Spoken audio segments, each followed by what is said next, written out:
anfiqu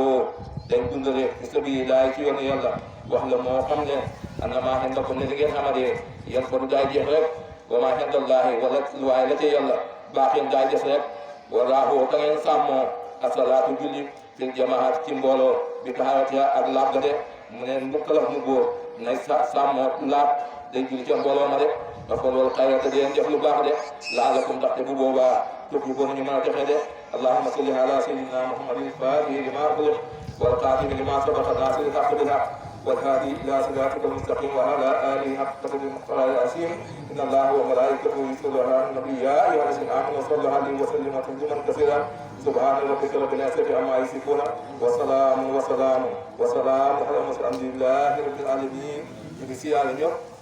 ci turu imaam yi ak naayib yi waaye nag turu bilaal yi di sant jigéen ñi ak gune yi